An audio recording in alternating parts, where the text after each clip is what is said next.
Olá, queridos, vamos a mais uma videoaula, agora dando sequência ao estudo sobre soteriologia, salvação, o maravilhoso presente de Deus. Mas somos salvos do quê? Por que nós somos salvos?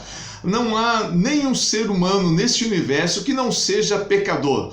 O pecado é algo hereditário. Todo homem, todo ser humano é pecador. Você lembra daquela história do Tostine? Ela vende mais porque é fresquinho porque vende mais? Tem gente que confunde essa história também e acha assim, eu sou pecador porque eu peco. Outro diz assim, não, eu peco porque eu sou pecador. Mas aqui não existe aquela inversão da Tostine, não. Aqui é o seguinte, os homens não são pecadores porque pecam. Eles pecam porque são pecadores. Confuso, né? É o seguinte, não é porque eu hoje fiz uma coisa errada que eu me tornei um pecador. Eu fiz uma coisa errada porque eu já sou pecador, eu nasci em pecado. Olha o que diz o livro do Salmo, Salmo de número 51, no verso 5, diz assim: eis que em iniquidade fui formado, e em pecado me concebeu minha mãe. Quer dizer, eu nasci em pecado, eu fui gerado em pecado. Isso é uma triste realidade de todos nós fomos gerados em pecado. O pecado é algo hereditário, ele vem desde Adão até os dias de hoje, ele passa a todos os homens. Assim, por isso que não existe nenhum homem que seja perfeito, que seja santo nessa questão de perfeição, que nunca pecou contra Deus. Mas fulano de tal nasceu com um problema mental, tal, então de repente ele nunca pecou. Ele não é que ele não pecou porque não cometeu pecado. Ele nasceu pecador porque ele tem a descendência, a hereditariedade do pecado adâmico na sua vida. Você é um pecador, eu também sou um pecador, isso todos nós estamos sujeitos. A Bíblia diz no livro de Eclesiastes, no capítulo 7, versículo 20, não há um justo sequer, nenhum que faça o bem e que não peque. Todo homem peca, todo homem está sujeito a falhar, está sujeito a errar, está sujeito a pecar. Mas aí vem a questão, eu sou salvo, do que eu sou salvo? E aqui eu gostaria de fazer um estudozinho bem rápido com você. Eu sou salvo da culpa do pecado, eu sou salvo do poder do pecado e eu sou salvo da força do pecado. É muito interessante isso aí. Nós vamos ver daqui a pouco aqui mais detalhadamente. A realidade é que Romanos capítulo 3, versículo 23 diz assim: todos pecaram e estão destituídos da glória de Deus. Todos nós pecamos. Essa é uma realidade e é uma monstruosidade que não pode ser negada. Todos nós pecamos, todos nós falhamos, todos nós erramos. Por isso é que a humanidade não tem esperança de redenção a não ser em Jesus Cristo. É só Jesus Cristo quem pode perdoar todo o pecado. Porque todo pecado ofende a santidade de Deus. Já estudamos isso lá em Ramatiologia. Todo pecado ofende a santidade de Deus e destina a humanidade não arrependida para o inferno eterno. O homem está sujeito à condenação. O contrário de salvação, querido, infelizmente é perdição, é condenação. Não há salvação se não houver perdição. Existe um lugar chamado inferno. Existe um lugar de tormenta que Deus diz que todo aquele que peca contra o Senhor e não se arrepende em Cristo Jesus está destinado.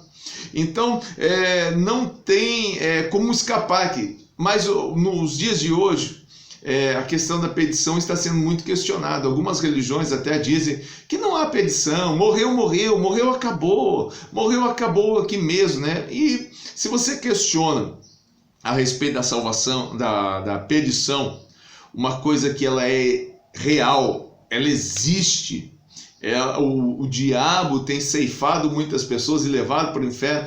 A perdição existe, o inferno é real. Mas se você diz que não existe perdição, que o inferno não é real, você questiona também, obrigatoriamente, a palavra salvação. Porque se eu não tenho perdição, então eu não tenho salvação. Eu não preciso de salvação, porque não existe perdição. E se eu não preciso de salvação, então eu não preciso de um Salvador. Então Jesus Cristo morreu em vão. Jesus Cristo deixa de ser um personagem principal da história para ser simplesmente um personagem. para ser simplesmente alguém e não o Salvador da humanidade. Enquanto que a palavra do Senhor no livro de João, no capítulo 4, versículo 42, diz assim: sabemos que verdadeiramente este é o Salvador do mundo. Jesus Cristo, ele é o nosso Salvador. Se ele não é o Salvador do mundo, a expiação realizada ali na cruz do Calvário é uma inverdade. Assim, digamos que Jesus realmente morreu na cruz, mas não há perdição, não existe inferno, então ele morreu em vão. Ele deixou de ser o Salvador para se tornar simplesmente um mártir, como Martin Luther King, como Tiradentes e como qualquer uma outra pessoa que morreu por uma causa. Jesus não morreu por uma causa, Jesus morreu por mim e por você, pecadores que precisávamos de salvação e de vida eterna em Cristo Jesus, nosso Senhor. Queridos, além de muito solene, a palavra salvação também é muito ampla. Ela abarca a salvação preste bem atenção nisso que eu quero falar mais detalhadamente. Ela abarca a salvação da culpa do pecado, a salvação do poder do pecado e a salvação da presença do pecado. Olha que coisa interessante, da culpa do pecado, do poder do pecado e a salvação da presença do pecado. Então vamos lá, salvação da culpa do pecado é a justificação do pecador por meio da fé. Quer dizer, eu já falei isso em Ramatiologia, mas quero repetir aqui. Inclusive as nossas matérias estão aí no YouTube, hein? Os demais estudos estão aí para você poder estar estudando. Mas eu já falei isso e as matérias estão interligadas. Deus tem atributos que são inegáveis, que são inegociáveis. Entre eles, o atributo da justificação de Deus, o atributo da santidade de Deus, da justiça de Deus, são inegáveis. Então Deus é um Deus santo. E por ser um Deus santo, ele não aceita pecado, ele não tolera pecado. E Deus é um Deus justo, e por ser um Deus justo, ele exige a sua própria característica, sua própria personalidade de justiça, exige que todo pecado seja condenado. É uma situação divina que existe para as nossas vidas. Então o que acontece? Eu sou pecador, Deus não aceita o pecado. E eu sou pecador, Deus exige que o pecado seja punido com morte eterna. Mas veio Jesus Cristo para nos justificar de todo pecado. Por isso que Romanos capítulo 5 diz assim: sendo, pois, justificados com Deus, temos paz por intermédio do nosso Senhor e Salvador Jesus Cristo, do qual nós temos livre acesso a essa graça. Em Cristo Jesus, os meus pecados estão perdoados e o meu nome está garantido no livro da vida para a glória do Senhor. Eu não sou só salvo da culpa do pecado, mas sou salvo também do poder do pecado. Qual é o poder do pecado? É aquilo que ele age constantemente, diuturnamente, para tentar me derrubar. O livro de Apocalipse diz que, em uma das cartas, diz aleluia, porque o acusador das nossas almas, Apocalipse 10, 11, se eu não me engano, uma coisa assim, diz assim, porque o acusador das nossas almas já foi condenado, o qual nos acusava de dia e de noite diante do Senhor. O diabo, ele é acusador, o diabo, ele tenta nos derrubar, ele tenta nos destruir, ele tenta acabar com a nossa vida todos os dias, mas em Cristo Jesus eu sou salvo do poder do pecado. Como que eu sou salvo do poder do pecado?